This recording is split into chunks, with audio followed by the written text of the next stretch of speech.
அனுசரணை வழங்குவோர் அன்றும் இன்றும் என்றும் மாறாத பந்தம்.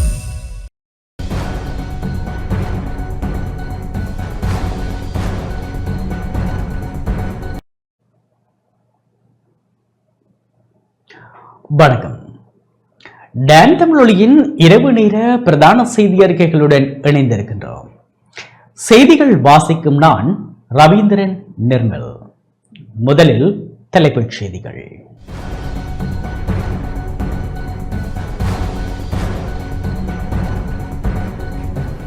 தீயுடன் சங்கமமானார் தமிழ் தேசியத்தின் மூத்த தலைவர் மாவைசோ சேனாதிராஜா. நாட்டில் 3 வருட காலத்திற்குள் டிஜிட்டல் பொருளாதாரத்தை உருவாக்குவதற்கான ஏற்பாடுகள் முன்னெடுப்பு, ஜனாதிபதி அறிவிப்பு. மக்கள் எதிர்நோக்கும் பல்வேறு பிரச்சனைகளை தீர்க்க அரசாங்கம் தவறிவிட்டது என எதிர்க்கட்சித் தலைவர் சஜித் பிரேமதாச குற்றச்சாட்டு. மேன்முறையீட்டு நீதிமன்ற பதில் நீதியரசராக முகமது லஃபார் தாஹிர் நியமனம். ஐக்கிய தேசிய கட்சியும் ஐக்கிய மக்கள் சக்தியும் இணைவதை தடுப்பதற்கான நடவடிக்கைகளை தேசிய மக்கள் சக்தி முன்னெடுத்து வருவதாக திச அத்தநாயக்க குற்றச்சாட்டு. ஆயுர்வேத மருந்துகள், அழகு சாதன பொருட்களை சிறப்பான தரத்தில் வழங்குவதற்கு நடவடிக்கை. யாழ்ப்பாணம் மாவட்டபுரம் சிவபூமி திருக்குறள் வளாகம் இன்று திறப்பு.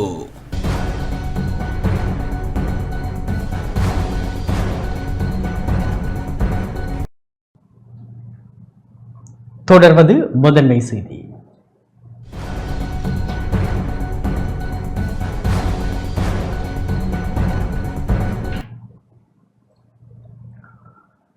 தமிழரசு கட்சியின் மூத்த தலைவர் மாவைசோ சேனாதிராஜாவின் பூதவுடல் தகனம் செய்யப்பட்டது. மறைந்த இலங்கை தமிழரசு கட்சியின் மூத்த தலைவர் மாவைசோ சேனாதிராஜாவின் பூதவுடல் இன்றைய தினம் தகனம் செய்யப்பட்டது. மாவட்டபுரத்தில் உள்ள அன்னாரது இல்லத்தில் பொதுமக்கள் அஞ்சலிக்காக அவரது பூதவுடல் வைக்கப்பட்டிருந்த நிலையில் இன்றைய தினம் இறுதிக்கிரியைகள் நடைபெற்று மாவட்டபுரம் தச்சன்காடு இந்து மயானத்தில் அன்னாரது பூதவுடல் தகனம் செய்யப்பட்டது. இறுதி நிகழ்வில் முன்னாள் ஜனாதிபதி ரணில் விக்ரமசிங்கவின் பிரதிநிதியாக ஐக்கிய தேசிய கட்சியின் தவிசாளர் வஜிர அபியவர்த்தன கலந்து கொண்டதுடன் சசிகலா ரவிராஜினால் ரணில் விக்ரமசிங்கவின் இரங்கல் உரை வாசிக்கப்பட்டது.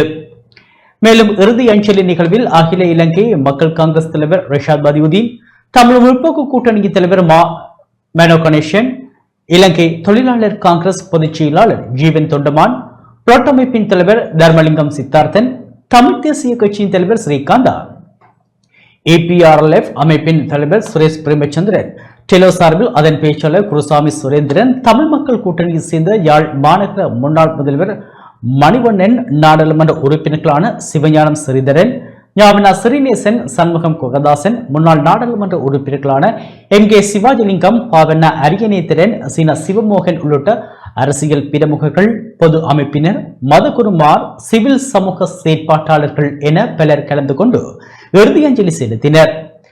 1942 ஆண்டு அக்டோபர் மாதம் 27 பிறந்த மாவைசோ சேனாதிராஜா வீட்டில் தவறி வீழ்ந்த நிலையில் வைத்தியசாலையில் அனுமதிக்கப்பட்ட நிலையில் சிகிச்சை பலனின்றி கடந்த 29 காலமானார். அவருக்கு வயது 82.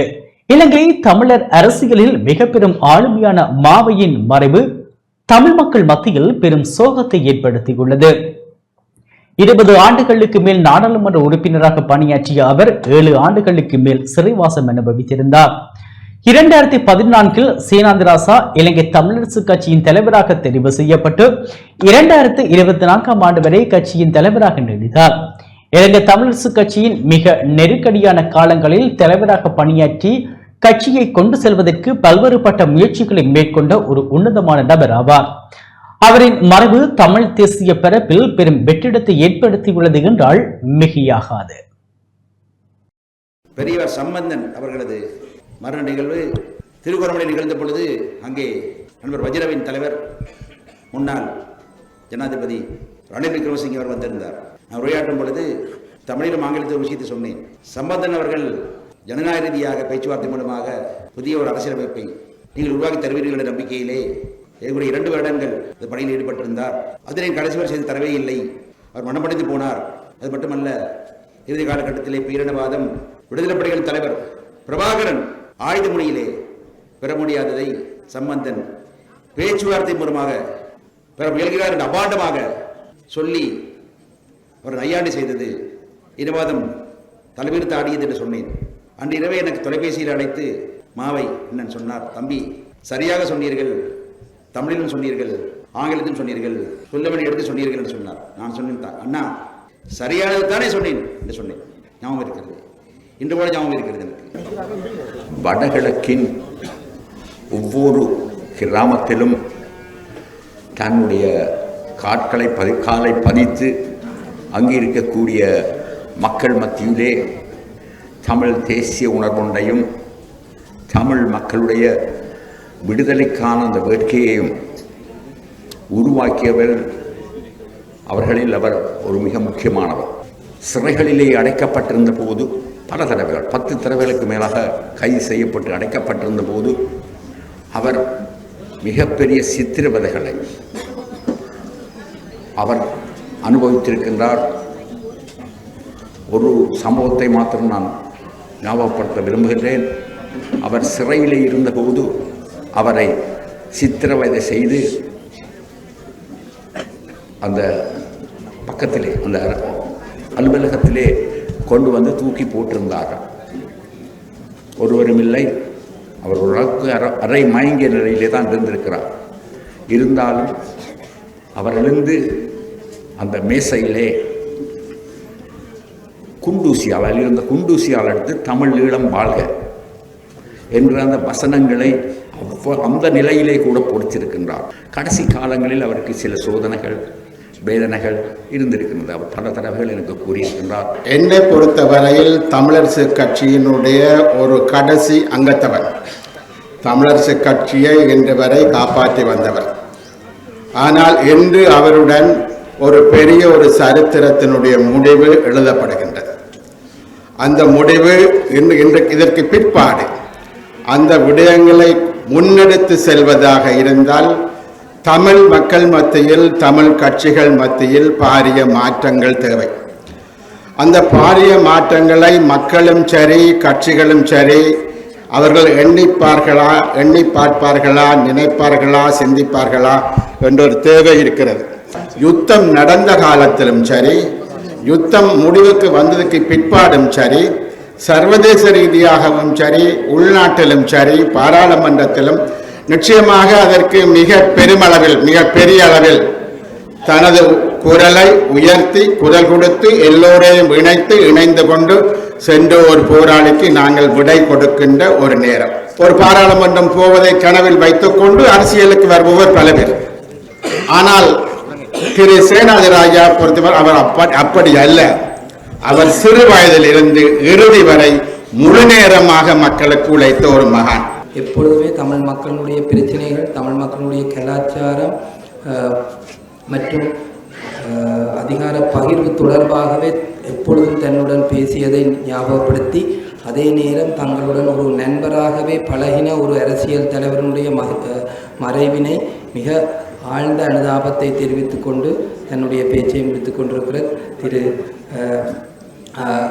வஜிர அபயநாதன் அவர்களுக்கு எங்களுடைய நன்றிகள். எனக்கு என் மறைந்த தந்தையின் ஞாபகங்கள் தான் வரும்.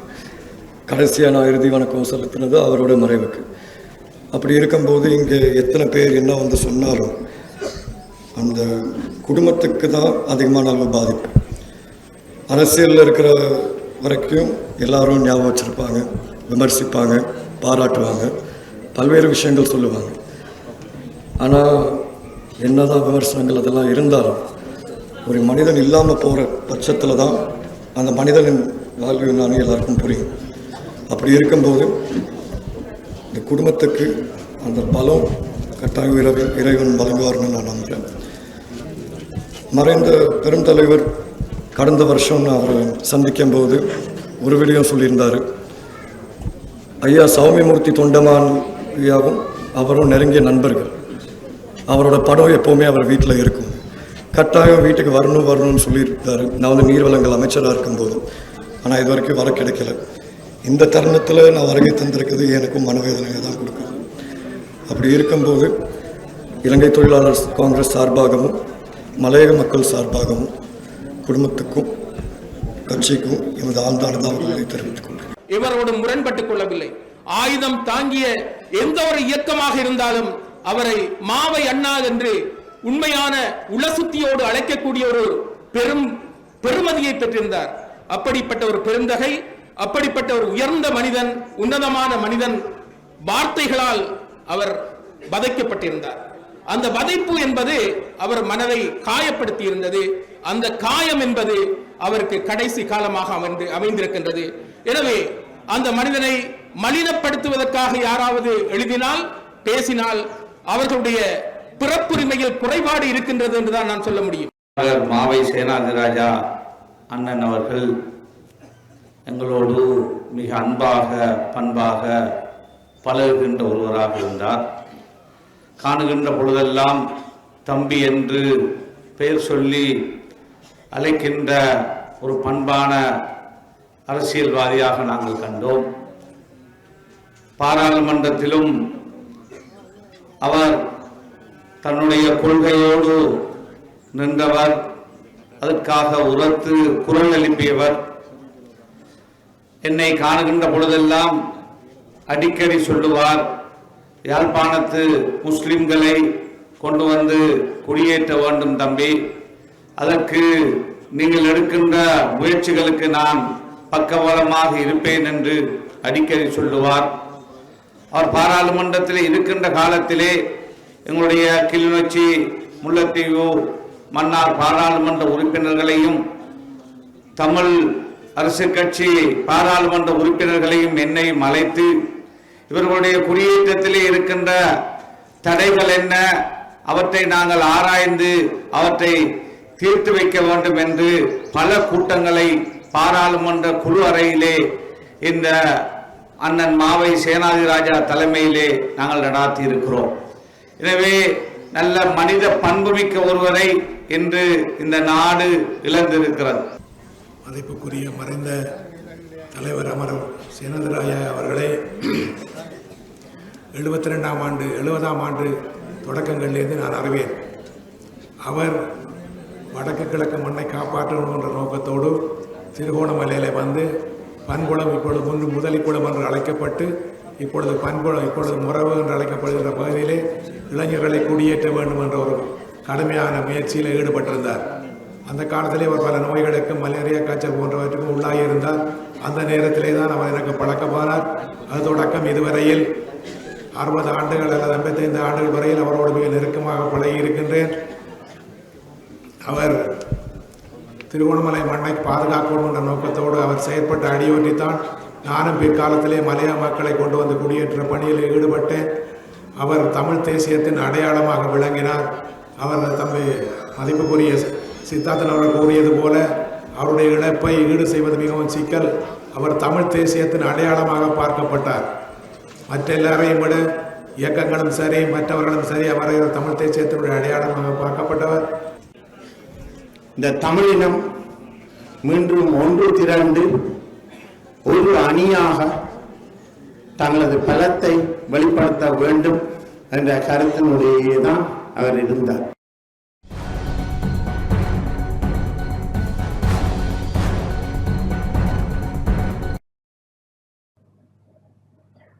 நாட்டில் 3 வருட காலத்துக்குள் டிஜிட்டல் பொருளாதாரத்தை உருவாக்குவதற்கான ஏற்பாடுகள் முன்னெடுக்கப்பட்டுள்ளதாக ஜனாதிபதி தெரிவித்துள்ளார்.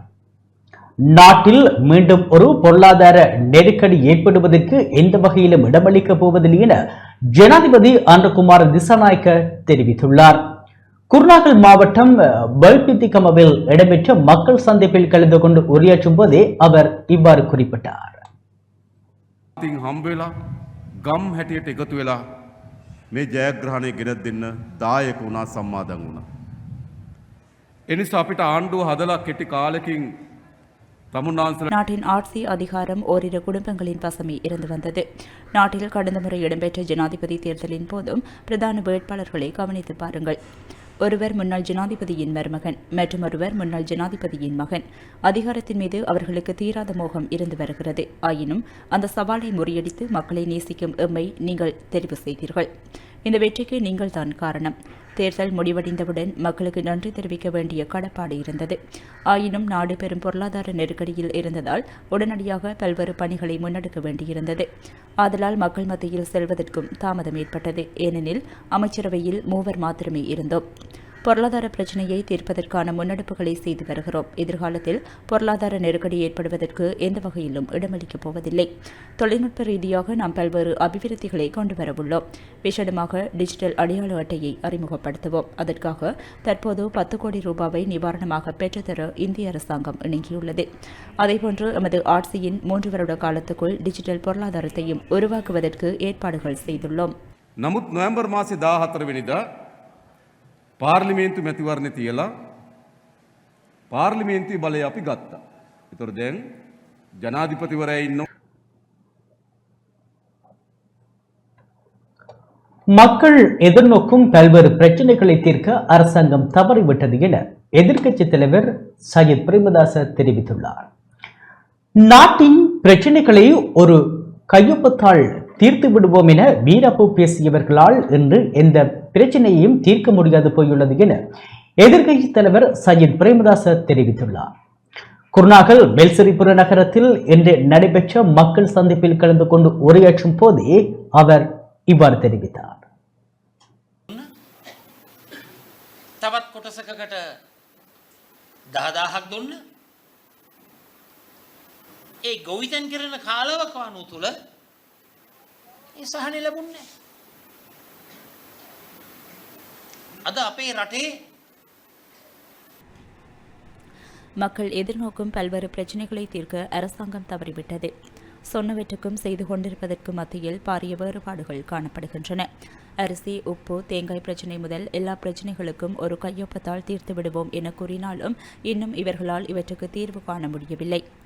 76 ஆண்டுகால அரசியலுக்கு தவறான சித்தரிப்புகளை உருவாக்கி அதனை மக்கள் மனதில் நிறுத்தி நாட்டு மக்களை பொய்யான செய்திகளால் தவறாக வழிநடத்தி பெறுமதியான மக்கள் ஆணையை பெற்று இன்று மக்களை செய்வதறியா நிலைக்கு தள்ளி வருகின்றனர்.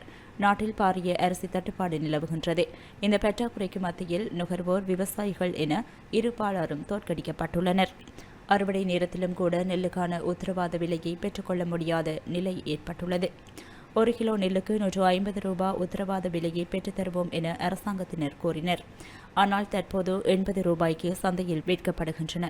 நெல்லுக்கான உத்தரவாத விலையை சட்டப்பூர்வமாக்குவோம் என்று எதிர்க்கட்சியில் இருந்து கொண்டு கூறியவர்களால் இன்று உத்தரவாத விலையை நிர்ணயிக்க முடியவில்லை.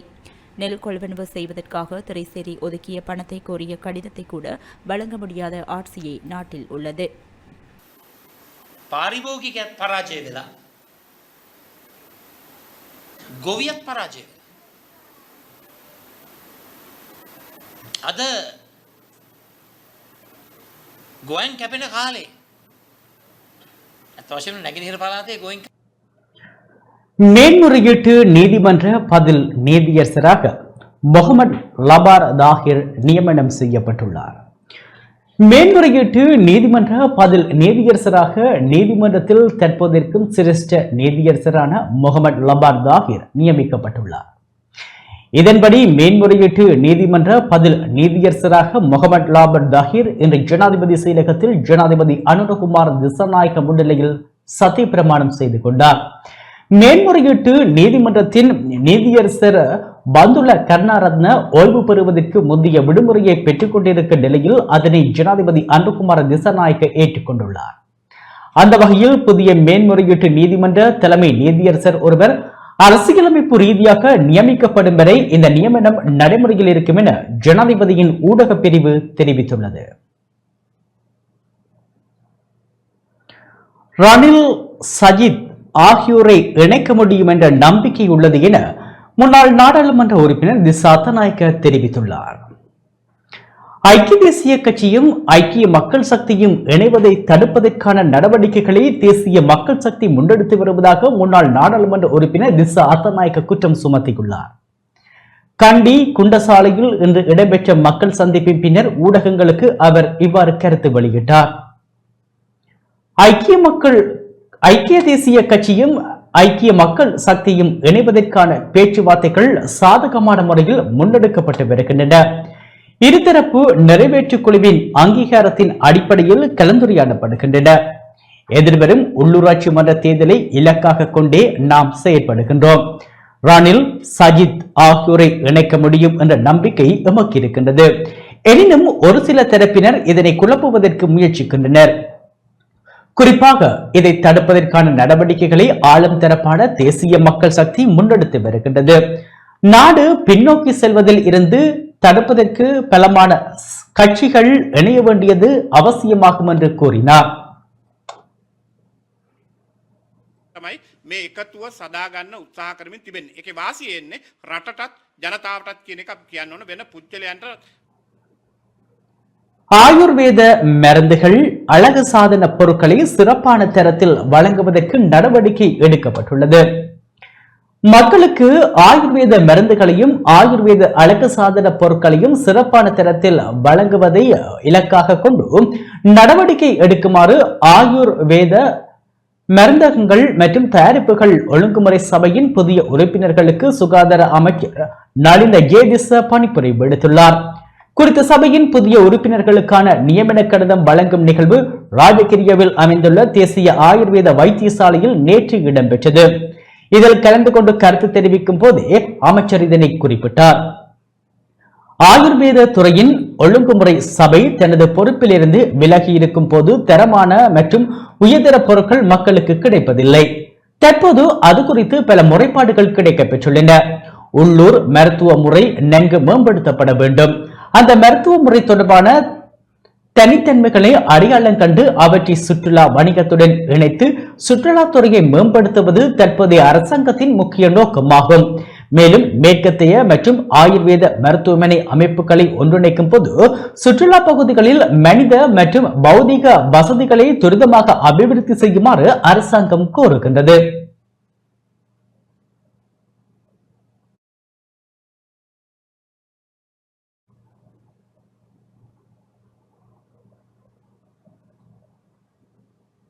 யாழ்ப்பாணம் மாவட்டபுரம் சிவபூமி திருக்குறள் வளாகம் இன்று காலை திறந்து வைக்கப்பட்டது. யாழ்ப்பாணம் மாவட்டபுரம் சிவபூமி திருக்குறள் வளாகம், திருக்குறள் ஆராய்ச்சி நூலகம், தியான மண்டபம் என்பன இன்று காலை திறந்து வைக்கப்பட்டன.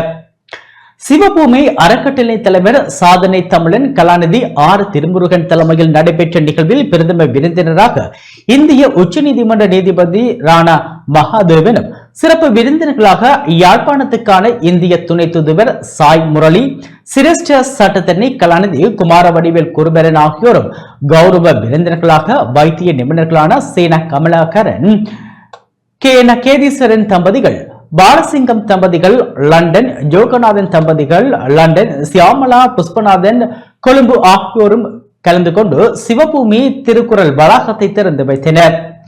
நிகழ்வில் வரவேற்புரை, ஆசிரியர்கள், விருந்தினர் உரைகள் இடம்பெற்று சிவபூமி அறக்கட்டளையின் வெள்ளி விழா நிறைவை முன்னிட்டு சிவபூமி சிறப்பு மலர் வெளியிட்டு வைக்கப்பட்டது.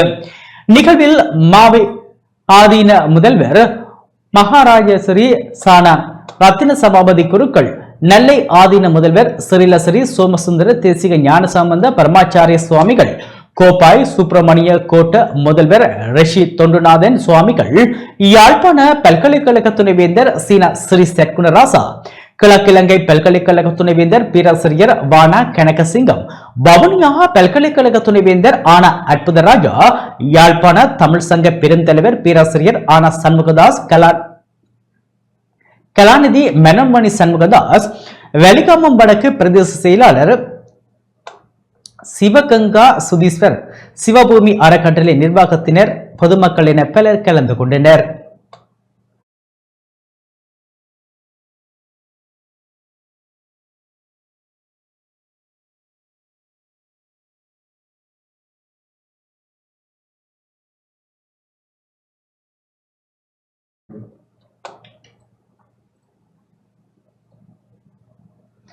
பொதுமக்களுக்கும் விவசாயிகளுக்கும் முரண்பாட்டை தோற்றுவிக்கவே அரசாங்கம் முயற்சிக்கின்றது என நாடாளுமன்ற உறுப்பினர் ஹெர்சடி சில்வா தெரிவித்துள்ளார். தேர்தலின் போது உறுதியளித்த முறைமை மாற்றத்தை அரசாங்கம் கொண்டு வர வேண்டும் என ஐக்கிய மக்கள் சக்தியின் நாடாளுமன்ற உறுப்பினர் ஹெர்சடி சில்வா கோரிக்கை விடுத்துள்ளார். கொழும்பில் இன்று இடம்பெற்ற ஊடகவியலாளர் சந்திப்பின் போதே அவர் இந்த கோரிக்கையை முன்வைத்தார். ගොවි මහත්තයන්ට සිද්ධ වෙනවා කල්පනා කරන්න මොකද්ද හද්ද කියන්නේ අපිට මේ උනේ කියලා. මොකද ගොවි මහත්තයාගේ V8 மக்கள் விடுதலை முன்னணியினால் தேர்தல் காலத்தில் பல்வேறு உறுதிமொழிகள் வழங்கப்பட்டன. குறிப்பாக விவசாயிகளின் நெல்லுக்கு ஆக குறைந்த விலை 130 ரூபாவாக நிர்ணயிக்கப்படும் என உறுதிமொழி வழங்கப்பட்டது. ஆயினும் 115 ரூபாவுக்கு நெல்லை பெற்றுக் கொடுக்க தீர்மானிக்கப்பட்டுள்ளதாக அறிய முடிகிறது. பெரும்பாலும் நாளைய அமைச்சரவையில் இந்த தீர்மானம் உறுதிப்படுத்தப்படலாம். அவ்வாறாயின் இங்கே பொதுமக்களுக்கும் விவசாயிகளுக்கும் முரண்பாட்டை தோற்றுவிக்கவே அரசாங்கம் முயற்சிக்கிறது. ஆட்சி அமைத்தவுடன் முறைமை மாற்றத்தை ஏற்படுத்துவதாக கூறினார்கள். அதனையே மக்கள் எதிர்பார்த்தார்கள். ஆயினும் இப்போது எந்த மாற்றத்தையும் காண கிடைக்கவில்லை. வெறுமனே இணையதளங்களுக்கு சென்று அறிக்கைகளை தயாரித்து விடலாம். ஆனால் அவற்றை எவ்வாறு நடைமுறைப்படுத்துவது என்ற அறிவு வேண்டும். හරි එහෙමනම් වෙන්න යන දේ තමයි මම මේක මාස දෙකකට කලිනුත් කිව්වා මේ ප්‍රශ්නේ அரசாங்கம் மிக குறுகிய காலத்தில் விமர்சனங்களை முன்வைக்க முடியாது என முன்னாள் நாடாளுமன்ற உறுப்பினர் ஆசு மாரசிங்க தெரிவித்துள்ளார். அரசாங்கம் பொறுப்பேற்று மிக குறுகிய காலத்தில் விமர்சனங்களை முன்வைக்க முடியாது என ஐக்கிய தேசிய கட்சியின் முன்னாள் நாடாளுமன்ற உறுப்பினர் ஆசு மாரசிங்க தெரிவித்துள்ளார். கொழும்பில் ஊடகங்களுக்கு இன்று கருத்து வெளியிடும் போதே அவர் இதனை குறிப்பிட்டார்.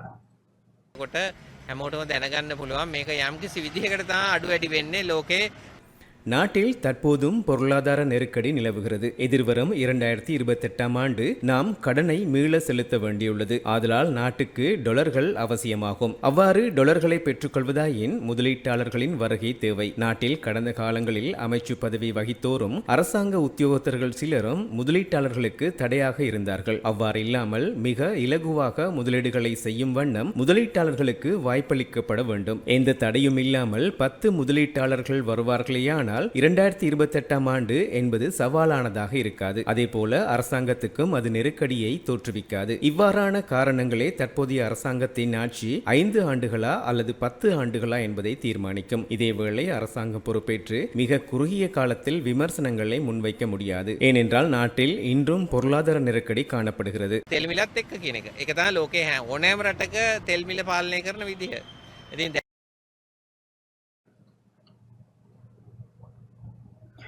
யாழ்ப்பாணம் வடமராட்சி கிழக்கு உடுத்துறை பிராந்தியத்தில் கடற்கரை பிரதேசங்களை சுத்தம் செய்யும் பணி இன்று முன்னெடுக்கப்பட்டது. செழுமையான தேசம் அழகான வாழ்வு என்ற தூர நோக்கை அடையும் விதத்தில் கிளீன் ஸ்ரீலங்கா செயற்திட்டத்தில் இன்று வடமராட்சி கிழக்கு உடுத்துறை பிராந்தியத்தில் கடற்கரை பிரதேசங்களை சுத்தம் செய்யும் நடவடிக்கைகள் முன்னெடுக்கப்பட்டன.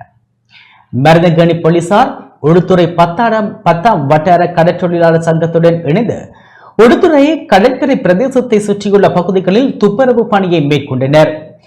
இந்நிகழ்வில் மருதங்கணி போலீஸ் நிலைய பொறுப்பதிகாரி அமரசிங்க, உடுத்துறை கடற்றொழிலாளர் சங்க தலைவர் கணேஸ்வரன், வடமராட்சி கிழக்கு சமாச தலைவர் தங்கரூபன், வத்ராயன் கிராம அபிவிருத்தி சங்க தலைவர் செல்வன், பொதுமக்கள் என பலரும் கலந்து கொண்டனர்.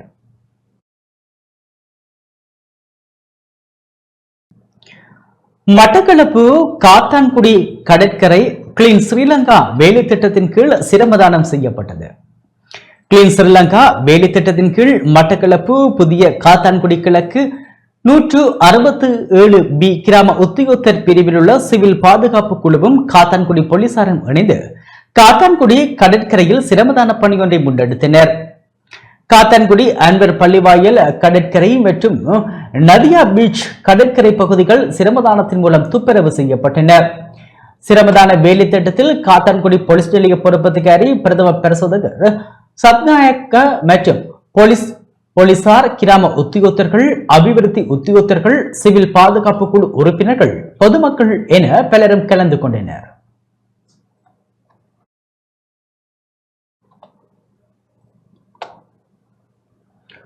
முல்லைத்தீவு மாவட்ட வைத்தியசாலையில் இரத்த பற்றாக்குறை நிலவுவதாக தெரிவிக்கப்பட்டுள்ளது. முல்லைத்தீவு மாவட்ட வைத்தியசாலையில் இரத்த பற்றாக்குறை நிலவும் நிலையில் இரத்த தான நிகழ்வு இடம்பெற்றது. போலீசார், விசேட அதிரடிப்படையினர், பொதுமக்கள் இணைந்து இரத்த தானம் வழங்கினர்.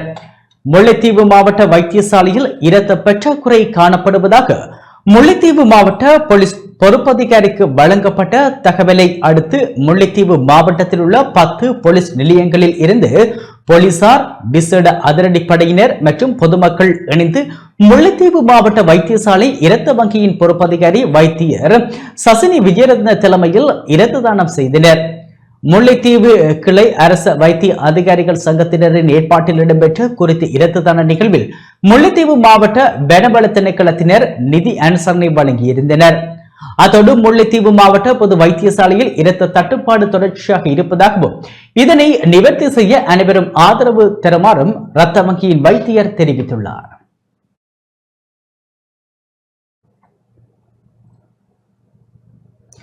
நம் நாட்டில் வறுமையை ஒழிப்பதற்கான தெளிவான திட்டம் ஒன்று இல்லை என எதிர்க்கட்சி தலைவர் சஜித் பிரேமதாச தெரிவித்துள்ளார்.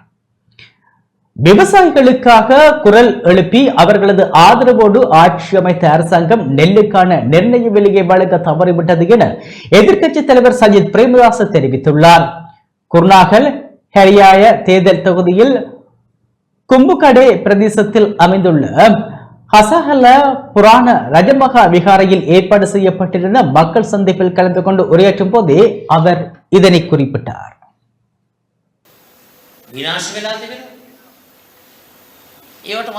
உரமானியமாக 25,000 ரூபாயை கூட உரிய நேரத்தில் வழங்க அரசாங்கத்தினால் முடியாமல் போயுள்ளது. ஒரு சாராருக்கு 15,000 ரூபாய் என்றும் மற்றொரு சாராருக்கு 10,000 ரூபாய் என்றும் வழங்கப்பட்டுள்ளதே தவிர 25,000 ரூபாய் இன்னும் மொத்தமாக போய் சேரவில்லை. நாடு வங்குரோத்து நிலையை எட்டியதோடு நாட்டின் பெரும்பாலான மக்களின் ஜீவனோபாயம் வீழ்ச்சி கண்டன. பலர் வறுமை நிலையை அடைந்தனர். இன்றும் நம் நாட்டில் வறுமையை ஒழிப்பதற்கான தெளிவான திட்டம் ஒன்று இல்லை. தற்போதைய அரசாங்கமும் ஆட்சிக்கு வந்த பிறகு முறையான திட்டத்தை செயல்படுத்தாது தற்காலிக நிவாரணங்களை வழங்கி வருகிறது. எனவே குறிப்பிட்ட காலத்திற்குள் இந்த ஏழ்மையை போக்குவதற்கான இலக்குடனான திட்டம் வகுக்கப்பட வேண்டும். எதிர்வரும் உள்ளாட்சி மன்ற தேர்தல் மிகவும் முக்கியமானது. கிராமத்தை பாதுகாக்கவும் நகரத்தை பாதுகாக்கவும் மக்கள் நம்பிக்கை வைக்கும் திறமையான வேட்பாளர்களை நாம் களமிறக்குவோம். மக்கள் ஆதரவோடு நாம் வெற்றி பெற வழிவகுப்போம். இதனூடாக பிரச்சினைகளுக்கு முறையான தீர்வுகளை பெற்றுக் கொடுப்போம்.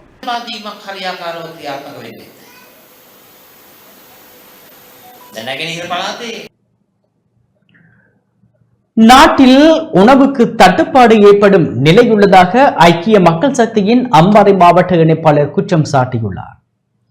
அரசாங்கம் பல்வேறு வாக்குறுதிகளை வழங்கி ஆட்சியை கைப்பற்றினாலும் இன்று நாட்டில் உணவுக்கு தட்டுப்பாடு ஏற்படும் நிலைமை தோன்றியுள்ளதாக ஐக்கிய மக்கள் சக்தியின் அம்பாறை மாவட்ட இணைப்பாளர் வேனா விகானந்த் குற்றம் சாட்டியுள்ளார்.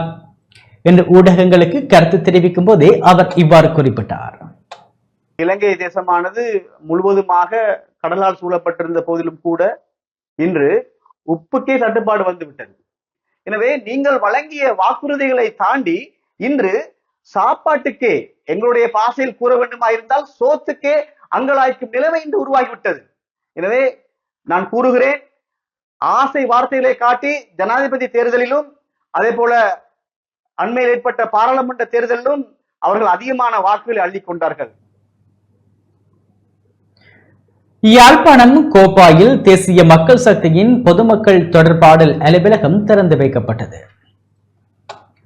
தேசிய மக்கள் சக்தியின் பொதுமக்கள் தொடர்பாடல் அலுவலகம் இன்று யாழ்ப்பாணம் கோப்பாய் வீதியில் திறந்து வைக்கப்பட்டது. குறித்த நிகழ்வில் அமைச்சர் ஈனா சந்திரசேகர், நாடாளுமன்ற உறுப்பினர்களான கருணைநாதன் இளங்குமரன், எஸ் ஸ்ரீ பவானந்தராஜா, ஜெயச்சந்திரமூர்த்தி, ராஜீவன், கட்சி உறுப்பினர்கள், செயற்பாட்டாளர்கள், ஆதரவாளர்கள் உள்ளிட்ட பலர் கலந்து கொண்டனர். மக்களின் நலன் கருதி அவர்களின் தேவைகளை பூர்த்தி செய்யும் முகமாக இந்த அலுவலகம் இங்கு திறந்து வைக்கப்பட்டுள்ளதாக தேசிய மக்கள் சக்தியினர் தெரிவித்துள்ளனர்.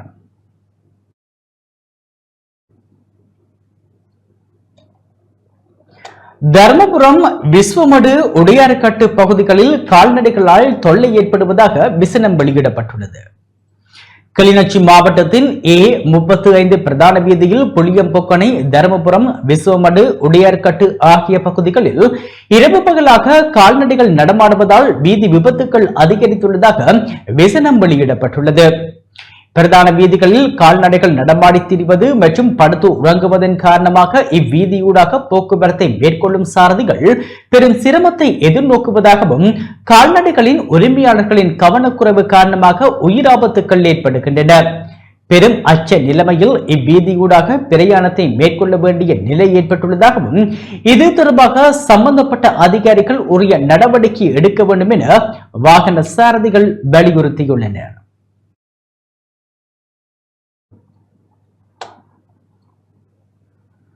வவுனியா மகாரம்பை குளத்தில் அமைந்துள்ள தொலைத்தொடர்பு கோபுரத்தில் இருந்து வீழ்ந்த ஒருவர் உயிரிழந்துள்ளார். வவுனியா மகாரம்பை குளத்தில் அமைந்துள்ள தொலைத்தொடர்பு கோபுரத்தில் இருந்து வீழ்ந்த ஒருவர் உயிரிழந்துள்ளதாக வவுனியா போலீசார் தெரிவித்துள்ளனர்.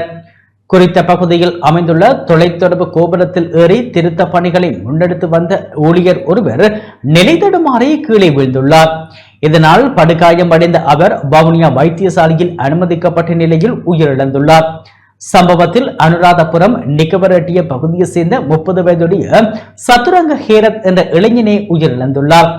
சம்பவம் தொடர்பான மேலதிக விசாரணையை வவுனியா போலீசார் முன்னெடுத்துள்ளனர்.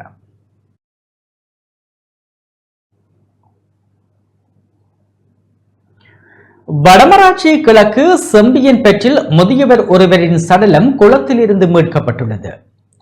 யாழ்ப்பாணம் வடமராட்சி கிழக்கு செம்பியன் பெற்று தெற்கு பகுதியில் உடலில் கயிறு கட்டிய நிலையில் குளத்தில் இருந்து சடலம் மீட்கப்பட்டுள்ளது. 70 வயது மதிக்கத்தக்க முதியவர் ஒருவரின் சடலமே இன்று அதிகாலை குளத்தில் இருந்து மீட்கப்பட்டுள்ளது. புற்றுநோயால் பாதிக்கப்பட்டிருந்த முதியவர் வேதனை தாங்க முடியாமலே தனது உயிரை இவ்வாறு மாய்த்துக் கொண்டதாக தெரிய வருகின்றது. மருதங்கனி போலீசார் விசாரணைகளை மேற்கொண்டு வருகின்றனர்.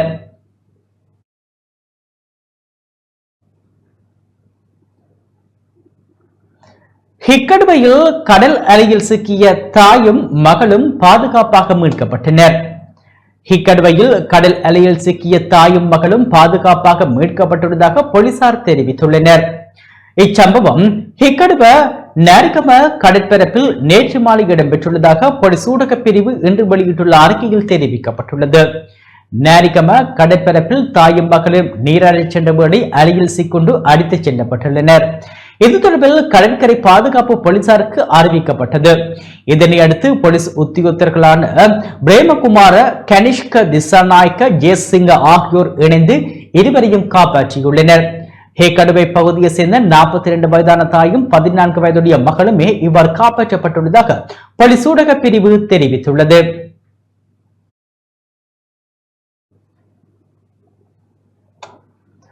அம்பாறை திருக்கோவிலில் மாவை சீனாதிராசாவிற்கு அஞ்சலி செலுத்தப்பட்டது. அம்பாறை திருக்கோவில் பிரதேசத்தில் இலங்கை தமிழரசு கட்சியின் மூத்த தலைவரும் முன்னாள் பாராளுமன்ற உறுப்பினருமான மாவை சீனாதிராசாவுக்கு அஞ்சலி கூட்டம் இடம்பெற்றது. விநாயகபுரம் பொதுமக்களின் ஏற்பாட்டில் விநாயகபுரம் மின்னொலி விளையாட்டு திடலில் முன்னாள் பிரதேச சபை உறுப்பினர் காந்தரூபன் தலைமையில் இன்று நடைபெற்றது. அமரத்துவம் அடைந்த மாவை சீனாதிராசாவின் உருவப்படத்துக்கு திருக்கோவில் பிரதேச தமிழரசு கட்சியின் முன்னாள் பிரதேச சபை உறுப்பினர்கள், முன்னாள் மாகாண சபை உறுப்பினர்கள், வட்டாரக்கிளை உறுப்பினர்கள், ஆதரவாளர்கள் மலர் மாலை அணிவித்து தீபமேற்றி மலர் தூவி அஞ்சலி செலுத்தினர்.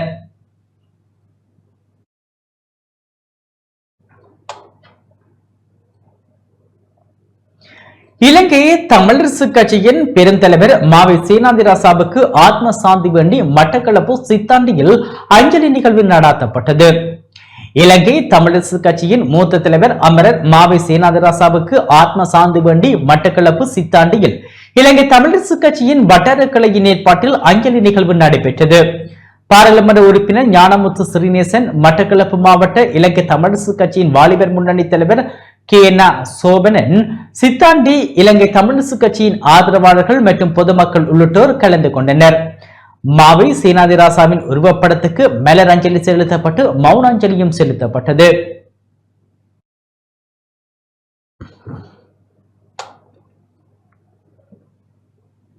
தமிழரசு கட்சியை மீட்டு எடுக்க வேண்டுமாக இருந்தால் கட்சியிலிருந்து சிலர் பதவிகளை விட்டு விலக வேண்டும் என முன்னாள் நாடாளுமன்ற உறுப்பினர் சீனா சிவமோகன் தெரிவித்துள்ளார்.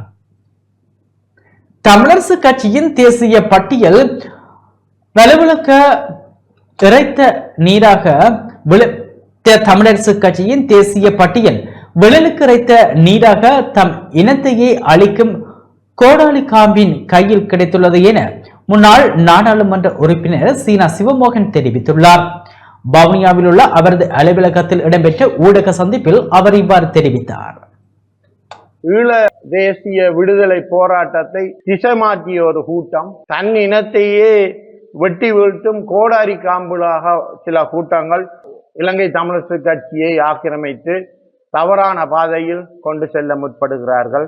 அதில் இருந்து நாங்கள் தமிழரசு கட்சியை மீட்க வேண்டியவர்களாக இருக்கின்றோம். சுகாதார சீர்கேடான துறைகளில் 60,000 மணித்தியாலங்கள் ஒரு தலைவர் மாவை சேனாராஜா இருந்திருக்கின்றார் என்றால் அவரது கால் தூசில் இவர்கள் பிழை கண்டுபிடிக்க கூட தகுதியற்றவர்கள் என்பதுதான் உண்மை. இறுதி நேரங்களில் சூழ்ச்சி கூட்டத்தால் வீழ்த்தப்பட்டிருக்கின்றார் என்பதுதான் உண்மை. மரணிக்கும் அந்த இரவு பதில் செயலாளர் சத்தியலிங்கம், பதில் தலைவர் சிவஞானம் ஆகிய இருவரும் அவரை போய் நேரடியாக சந்தித்திருக்கிறார்கள். அந்த சந்திப்பு நேரம் அந்த குடும்பத்தில் உள்ள முக்கியமானவர்கள் எவரும் இருக்கவில்லை, மகன் இருக்கவில்லை, வேறு ஆட்கள் இருக்கவில்லை. இவர்கள் இருவரும் வெளியேறிய பின் என்னுடைய நெருங்கிய நண்பர் சூரி, அவர் கனடாவிலிருந்து வந்தவர், அவர் போய் சந்தித்திருக்கின்றார். ஆனால் அவர் என்ன இவர்கள் கதைத்தார்கள் என்பது இன்று உண்மையிலே யாருக்கும் தெரியாது. எப்படியான மன அழுத்தத்தை இவருக்கு கொடுத்தார்கள் என்பதும் இவருக்கும் தெரியாது. இன்று அது சொல்வதற்கு மாவை சேனாராஜா ஐயாவும் இல்லை.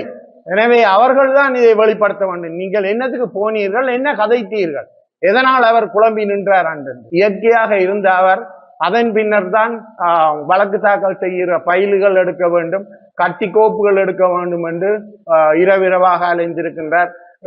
அதிகாலையில் மூளை நரம்பு வெடித்ததால் விழுந்து நிலைமை உருவாக்கப்பட்டிருக்கின்றது. நான் சொல்வது தவறாக இருந்தால் பகிரங்க மன்னிப்பு நான் மக்களிடம் கேட்க தயாராக இருக்கின்றேன். இந்த தேசிய பட்டியல் நமது மாவை சேனாராஜா ஐயாவுக்கு கொடுத்திருக்கப்பட வேண்டியது.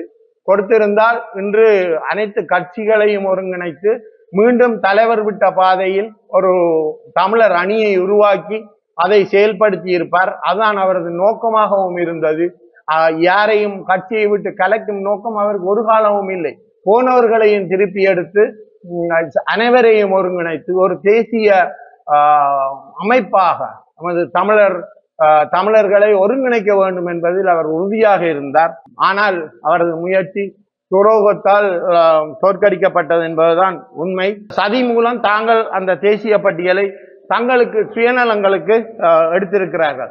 இன்று இந்த தேசிய பட்டியல் விழலுக்கு இறைத்த நீராக தன் இனத்தையை சிதைக்கும் கோடாரி காம்புகளின் கைகளில் சென்றிருக்கின்றது. இன்று இந்த தமிழரசு கட்சியை மீட்டெடுக்க வேண்டுமாக இருந்தால் அதன் இந்த பதில் மும்மூர்த்திகள் தங்களது பதவிகளை துறந்து தமிழரசு கட்சியை சுமூகமாக இயங்குவதற்கு வழிவிட வேண்டும். தாக்கல் செய்து கொண்ட பொதுக்குழுவை தடை செய்த வழக்கை பின்வாங்கிக் கொள்ள வேண்டும். அனைவரையும் ஒருங்கிணைத்து ஒரு பலமான தமிழரசு கட்சியை கட்டி எழுப்ப வேண்டும். தமிழரசு கட்சியின் தலைமையில் ஒரு தமிழர் அணியை உருவாக்க வேண்டும் என்பதுதான் மாவை சேனாராஜா அவர்களின் அவா. அதற்கு இவர்கள் இடம் விட்டு தர வேண்டும். அப்படி செய்தால் மட்டும்தான் அவருக்கு இவர்கள் செய்யும் அஞ்சலியாக அமையும். மட்டக்களப்பு போரதீவு பெற்ற பிரதேச செயலகத்தில் பொங்கல் விழா சிறப்பாக நடைபெற்றது. மட்டக்களப்பு போரதீவு பெற்று பிரதேச செயலகத்தில் பொங்கல் விழா பிரதேச செயலாளர் சோவன ரங்கநாதன் தலைமையில் இடம்பெற்றது. போரதீவு பெற்று பிரதேச கலாசார உத்தியோகத்தர் சூனா ரொபேஷனின் ஏற்பாட்டில் நிகழ்வுகள் ஒழுங்குபடுத்தப்பட்டன. பாரம்பரிய முறைகளில் நெல் அறுவடை செய்யப்பட்டு ஊர்வலமாக எடுத்து வரப்பட்டு பொங்கல் நிகழ்வு நடைபெற்றது. நிகழ்வில் உதவி பிரதேச செயலாளர் வீணா துலாஞ்சனன், பிரதி திட்டமிடல் பணிப்பாளர் சானா சசிகுமார், கணக்காளர் தீனா அம்பிகாபதி உட்பட பலரும் கலந்து கொண்டனர்.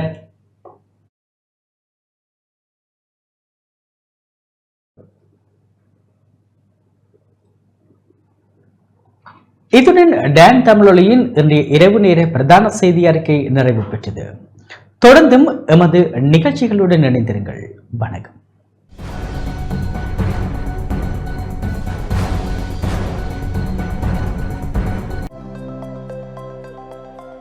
அனுசரணை வழங்கியோர்